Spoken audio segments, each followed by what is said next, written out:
सुंदरनगर नाम के शहर में रमेश नाम का एक व्यक्ति अपनी पत्नी गीता और दो बेटियां राधा और सीता के साथ रहता था। रमेश अच्छे जॉब पर था, लेकिन उसके माता पिता गांव में रहते थे।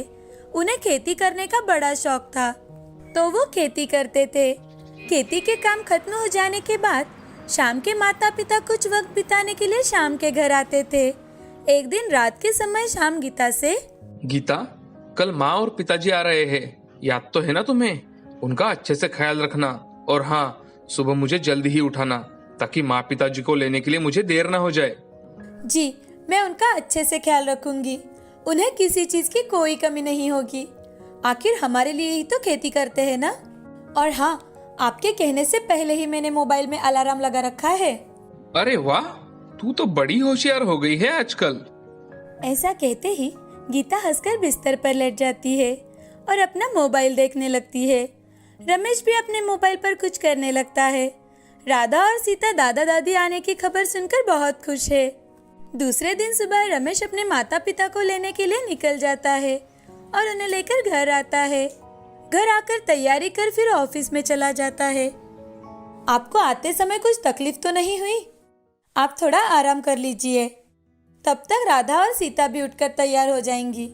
शाम के वक्त रमेश ऑफिस से घर आ जाने के बाद सब लोग मिलकर खाना खाते हैं और खाना खाते खाते कुछ बातें करते हैं। खाना हो जाने के बाद शाम अपने फोन में व्यस्त हो जाता है और गीता भी घर के काम होते ही अपने फोन में व्यस्त हो जाती है। राधा और सीता दादा दादी के साथ दिन भर खेलती है, तो वो पढ़ाई करने के लिए बैठ जाती है। दादी, आप मेरी पढ़ाई लीजिए ना, मुझे अच्छा लगेगा। हमारी पढ़ाई कोई नहीं लेता। पापा को तो ऑफिस से आने के बाद फोन से वक्त ही नहीं मिलता, और माँ वो भी काम होते ही मोबाइल लेकर बैठ जाती है। अब दादी राधा की और दादाजी सीता की पढ़ाई लेते हैं। अब हर रोज वो दोनों बच्चियों की पढ़ाई लेते हैं। वो देखते हैं कि लड़कियों का होमवर्क हर रोज इनकम्प्लीट है। अब दादाजी गीता और रमेश क्या क्या करते हैं उन पर भी ध्यान देने लगे। अब उन्हें सारी बातें समझ में आ जाती है। फोन की वजह से रमेश अपने बेटियों को वक्त नहीं दे रहा, और तो और गीता भी अपने काम खत्म कर मोबाइल लेकर बैठ जाती है। बच्चियां भी स्कूल से आते ही मोबाइल लेकर खाना खाती है। ये देख दादाजी को बहुत गुस्सा आता है। वो दादी जी से, अरे भाग्यवान, देखा तुमने, घर के सारे लोग कितने बदल गए हैं मोबाइल के कारण। अब हमें ही कुछ करना होगा। ये तो एक दूसरे को वक्त भी नहीं दे पाते मोबाइल के कारण। जी, आप बिल्कुल सही कह रहे हो। रमेश का छुट्टी का दिन था। सीता खेलते खेलते रमेश से, पापा, आपको पता है मेरे स्कूल में शारदा नाम की एक लड़की है जो सब लड़कियों को बहुत परेशान करती रहती है। सीता अपने पापा को शारदा की कुछ बातें बता रही थी, लेकिन रमेश का सीता की बातों पर बिल्कुल ध्यान नहीं था। सीता को ये देख बुरा लगता है। तभी सीता मन ही मन, मैं ये बात माँ को बताती हूँ। ये बात बताने के लिए सीता अपने मम्मी के पास जाती है और अपनी माँ से, मम्मी, मैं पापा को शारदा के बारे में बातें बता रही थी। पापा ने कुछ भी नहीं सुना। सीता रोने लगती है। उसका रोना सुन गीता, सीता, उसमें रोने की क्या बात है? पापा कुछ कर रहे होंगे। हाँ, बिल्कुल सही कह रहे हो माँ। आप और पापा बिल्कुल सेम हो। आप दोनों को सिर्फ मोबाइल चाहिए, मोबाइल। हम दोनों की आपको कोई जरूरत नहीं। और रोते हुए वहाँ से अपने कमरे में चली जाती है। तभी दादाजी और दादी सीता को रोते देख वहाँ आ जाते हैं। रमेश वही बैठा होता है। फिर भी दादाजी रमेश को जोर से आवाज लगाते हैं, रमेश, यहाँ आओ। रमेश पिताजी की गुस्से भरी आवाज सुन उनके सामने भागते हुए आ जाता है। गीता भी पिताजी की आवाज सुन अपने हाथ का मोबाइल नीचे रख देती है और जल्दी जल्दी रमेश के पास आकर उसके साथ खड़ी हो जाती है। तभी रमेश, क्या हुआ पिताजी? आप इतने नाराज और गुस्सा क्यों हैं? हमसे कोई भूल हुई है क्या? क्या भूल हुई है ये पूछ रहे हो? हम आए दिन से देख रहे हैं घर में किसका कितना ध्यान है। मेरी फूल जैसी पोतियां, इन पर भी किसी का ध्यान नहीं है। रमेश गीता की ओर गुस्से से देखता है। उसी वक्त दादाजी, गीता बहू की ओर गुस्से से मत देखो। गलती सिर्फ उसकी नहीं है, तुम्हारी भी उतनी ही गलती है जितनी बहू की है। ऑफिस से घर आने पर कभी बच्चियों से प्यार से बात की है तुमने? कभी उनकी पढ़ाई ली है? अपनी ओर देखा है? मोबाइल मोबाइल, बस मोबाइल। इसके अलावा भी कोई आप लोगों की दुनिया है या नहीं? लेकिन पिताजी, बस एक शब्द भी मत निकालो मुंह से। रमेश और गीता चुप हो जाते हैं। दादाजी फिर से, अरे बहू, तुम तो घर पर होती हो ना, कभी देखा है बच्चों को क्या होमवर्क मिला है, उन्होंने किया है या नहीं? काम पर होते हुए कभी पूछा है, माँ पिताजी आपको किस चीज की जरूरत है या नहीं? किसी रिश्तेदार से बात की है तुमने इतने दिनों में? अरे बाकियों का छोड़ो, अपनी बेटी क्या बात कर रही है ये भी सुनने के लिए तुम दोनों को वक्त नहीं है। एक दूसरे में कितनी दूरियां आ चुकी है ये समझ नहीं आ रहा तुम्हें? अपने पिताजी की बातें सुनकर दोनों को बहुत बुरा लगता है। उस रात वो दोनों अपने पिताजी की बात पर सोच विचार करते हैं और दूसरे दिन सुबह उठते ही अपने पिताजी के कमरे में चले जाते हैं। पिताजी, हम दोनों को माफ कर दीजिए। कल रात भर हम दोनों सो नहीं पाए। आपने हमें इस बात की समझ दिला दी है कि मोबाइल का इस्तेमाल करो, लेकिन इतना नहीं कि हर कोई हमसे दूर हो जाने लगे। उस दिन से गीता और रमेश शाम के वक्त अपनी दोनों बेटियों के साथ वक्त बिताने लगे और छुट्टी के दिन वो उनकी पढ़ाई लेते थे, अपने दोस्तों से मिलते थे। बच्चियां सो जाने के बाद वो अपने मोबाइल पर कुछ न कुछ करते।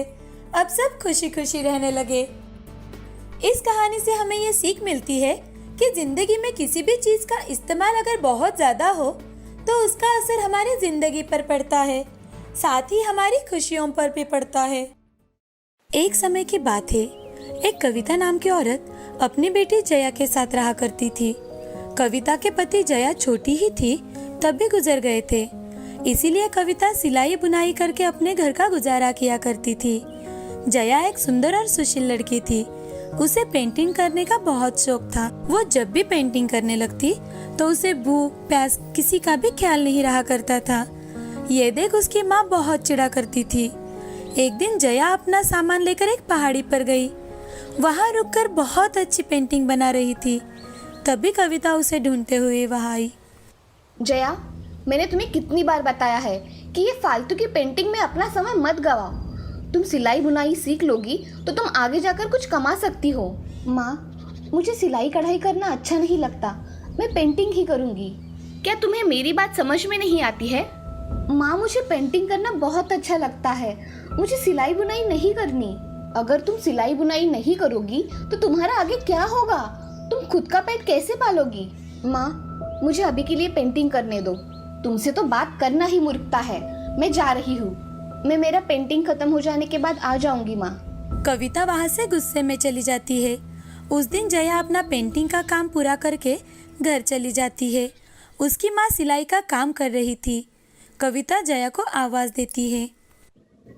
जया, तुम्हें मैं कुछ काम नहीं बताती, इसका मतलब ये नहीं है कि तुम तुम्हारे मन का करो। माँ, मैं कल से तुम्हारे काम में हाथ बटाया करूंगी। जया अब खाना खाकर सो जाती है।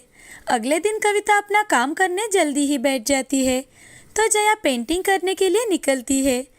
तभी कविता उसके पास आकर बोलती है, तुम कहाँ जा रही हो जया? लगता है तुम तुम्हारा कल का कहा भूल गई हो। नहीं माँ, मैं थोड़ी ही देर में आती हूँ। कविता को जया की बातें सुनकर बहुत गुस्सा आ जाता है और कविता जया के पेंटिंग कलर और ब्रश को बाहर फेंक देती है और उसे कपड़े सिलाने के लिए कहती है। तभी जया, माँ, तुमने मेरी पेंटिंग का सामान क्यों फेंक दिया? ऐसा कहकर जया बहुत रोने लगी और वहाँ से दूर जाकर एक जगह बैठकर बहुत रोने लगती है। उसी रास्ते से एक आलीशान गाड़ी आकर रुकती है। उस गाड़ी में एक औरत बैठी थी। उस औरत ने जया को रोते हुए देखकर उसके पास गई और जया से, तुम रो क्यों रही हो बच्ची? आप कौन हो? मैंने आपको पहचाना नहीं। मैं इस शहर के सबसे अमीर आदमी की बीवी हूँ। मेरा नाम काव्या है। अब मुझे बताओ, तुम रो क्यों रही हो? काव्या जया से बात कर रही थी।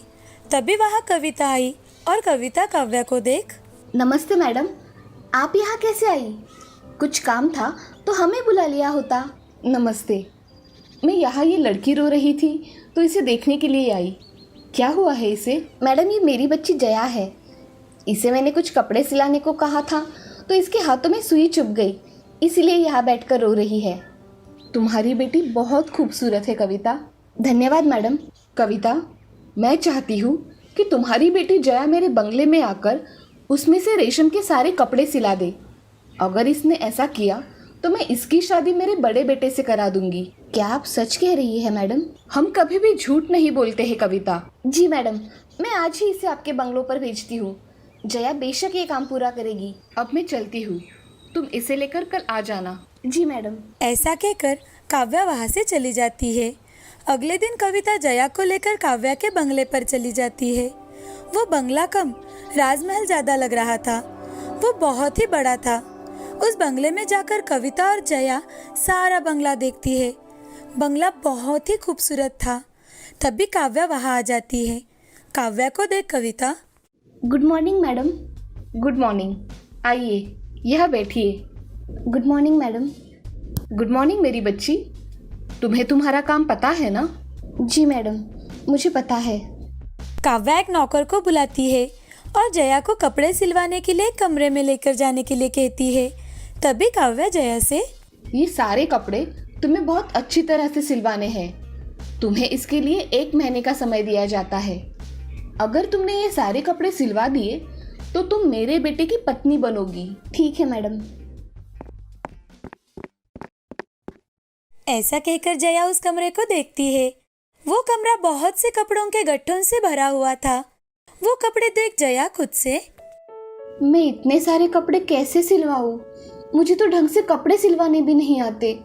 जया मन में सोच ही रही थी। सोचते सोचते वो कमरे में जाकर बैठ जाती है। अगले दिन काव्या उस कमरे में आती है तो जया ने कुछ भी काम नहीं किया हुआ था। ये देख, जया, तुमने कुछ भी कपड़े नहीं सिलवाए? मैडम, मुझे कल थोड़ा अच्छा नहीं लग रहा था, इसलिए मुझसे कुछ काम नहीं हुआ। ठीक है, कोई बात नहीं मेरी बच्ची। काव्या वहाँ से चली जाती है। तभी वहाँ बैठकर जया सोचने लगती है, मैं इतने सारे कपड़े कैसे सिलवाऊं? मुझे तो ढंग से कपड़े सिलवाने भी नहीं आते। जया एक जगह बैठकर सोचने लगती है। तभी उसके पास एक बूढ़ी दादी आती है। वो जया से, मैं तुम्हारी मदद कर सकती हूँ, मगर तुम्हें मुझे अपने शादी में बुलाना होगा और अपने पति से मेरी पहचान करवा के देनी होगी। आप इसके बदले में मुझसे क्या चाहती है? मैं दिखने में बहुत बदसूरत हूँ, इसीलिए कोई भी मुझे त्योहार या शादियों में नहीं बुलाता। मेरी बदसूरती की वजह से मुझे हमेशा टाला जाता है। इसी वजह से मैं तुम्हारी मदद करूंगी और तुम मुझे तुम्हारी शाही शादी में बुलाना। ठीक है, मैं आपको मेरी शादी में जरूर बुलाऊंगी और आपको वहाँ मान सम्मान भी मिलेगा। ठीक है, अगर तुम मुझसे वादा करती हो तो मैं तुम्हारे ये सारे कपड़े सिलाने में मदद करूंगी। ठीक है दादी, मैं वादा करती हूँ। ये सारे कपड़े मैं 10 दिन में सिलवा दूंगी। ठीक है दादी। जया दादी को कपड़े सिलवाने में मदद करती है। उसकी मदद से बूढ़ी दादी बहुत ही अच्छी ड्रेस सिलवाती है। उसे देख जया बहुत खुश हो जाती है। अगले 10 दिनों में दादी हर रोज आकर कपड़े सिलवा दिया करती थी। एक दिन काव्या जया के कमरे में आने के लिए निकलती है। तभी दादी को किसी के पैरों की आवाज आती है। ये देख दादी अदृश्य हो जाती है और जया अपना सिलवाने का काम करती है। उसे काम करते देख काव्या, बेटी जया, तुम दिन रात काम कर रही हो क्या? थोड़ा आराम भी कर लिया करो। मेरा जब तक काम पूरा नहीं हो जाता तब तक मुझे चैन की नींद नहीं आती। ठीक है जया। काव्या वहाँ से चली जाती है। तभी दादी फिर से आकर सिलवाने का काम करने लगती है। उसका काम देख जया बहुत खुश होती है। 10 दिनों बाद जया के कमरे में सभी कपड़े सिलवा के हो गए थे। ये देख जया बहुत खुश हो जाती है। काव्या आकर देखती है तो काव्या जया से, मैं मेरी बहू मेहनती और ईमानदार चाहती थी, जो कि तुम हो। धन्यवाद मैडम। चलो, अब 10 दिनों बाद ही शादी का मुहूर्त निकाला जाएगा और तुम्हारी माँ को भी यहाँ बुलाया जाएगा। ऐसा कहकर काव्या वहाँ से चली जाती है। ये देख जया बहुत खुश हो जाती है। दूसरे ही दिन कविता बंगले में आ जाती है। तभी काव्या उसका बहुत अच्छे से स्वागत करती है और उसे आराम करने के लिए कहती है। ये देख जया कविता के कमरे में चली जाती है। तभी जया कविता से, माँ, मुझे तुम्हें कुछ बताना है। हाँ कहो ना जया, क्या कहना चाहती हो? माँ, मैंने एक बूढ़ी दादी को मेरे शादी में आमंत्रित किया है और वो मेरी रिश्तेदार है ऐसा बताना है। वो मेरी दादी बनकर आएगी। ऐसा कुछ नहीं होगा जया, तुम्हारी शादी इतने बड़े परिवार में हो रही है, ये क्या कम है कि तुम फिर से किसी को भी दादी बोल रही हो? माँ, मैंने दादी को वचन दिया है। उन्होंने कपड़े सिलवाने में मेरी बड़ी मदद की है, इसीलिए मैं वचन नहीं तोड़ सकती। तुम्हें जो ठीक लगे वो करो। ऐसा कहकर कविता सो जाती है। कुछ ही दिनों बाद महल में शाही शादी का आयोजन किया जाता है। शाही शादी में बहुत बड़े बड़े रईस लोग आमंत्रित थे। उनकी शादी देख सभी बहुत खुश थे। तभी दरवाजे पर बूढ़ी दादी आ जाती है। बूढ़ी दादी को देख जया भागते हुए उसके पास जाती है और उन्हें गले लगा लेती है। उनका हाथ पकड़कर उन्हें अंदर ले आती है। तभी जया का पति अर्जुन वहाँ आ जाता है और अर्जुन जया से, जया, ये कौन है? ये मेरी दादी है। मैं कपड़े सिलवाना इन्हीं से सीखी हूँ। अच्छा, आइए दादी, आपका स्वागत है। आइए दादी।